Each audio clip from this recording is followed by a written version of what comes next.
علامہ اقبال نے جب دعا کے موضوع پہ لکھا، علامہ اقبال فرماتے ہیں یہ دعا کبھی اس کے اوپر دیکھو، اتنا خوبصورت منظر ہے یہ کہ مومن اپنے پروردگار سے بات کر رہا تھا. کبھی غور کریں، صحیفہ سجادیہ کی دعاؤں پہ غور کریں، امام کی اپنے پروردگار سے گفتگو، امیر المومنین کی مناجات، وہ گفتگو اللہ تعالیٰ.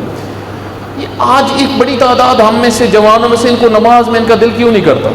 اس کی وجہ پتہ ہے، کیونکہ ہمیں معرفت ہی نہیں، ہمیں پتہ ہی نہیں کہ اس ذات میں کتنا جمال ہے، اور ہم اس کے قریب ہوں گے تو ہمیں کیا کچھ ملے گا. ہم ادھر ادھر کے چکروں میں ہوتے ہیں جہاں سے کچھ بھی نہیں ملتا. جس کے ہاتھ میں سب کچھ ہے اس سے ہم اپنا دل نہیں جوڑتے.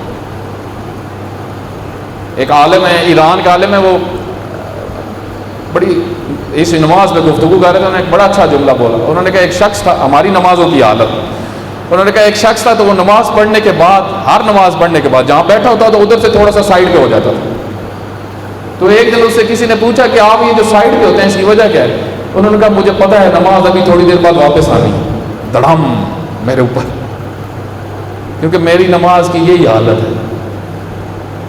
اس میں جمال نہیں ہے، اس میں معرفت نہیں ہے، اس میں کشش، اللہ سے گفتگو. بہت خوبصورت مطلب. آپ دیکھیں اہل البیت کو سید الشہداء علیہ السلام نے شب عاشور سب کتابوں میں فرمایا کہ میں مزید نماز پڑھنا چاہتا ہوں. کبھی ہم نے سوچا ہے اس بات کے اوپر کہ مجھے ایک رات اور جنگ روکی جائے، میں نے نماز پڑھنی ہے اور قرآن؟ کبھی اس کے اوپر ہم غور کریں.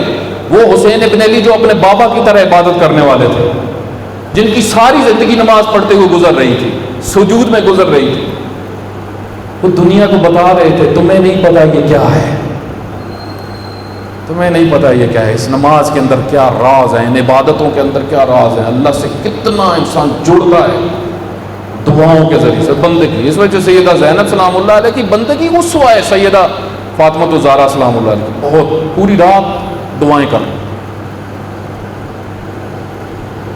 آج ہماری خواتین میں سے ایک بڑی تعداد آپ دیکھیں، مردوں کو تو چھوڑیں، خواتین کی اب کنڈیشن بہانے پہ بہانا.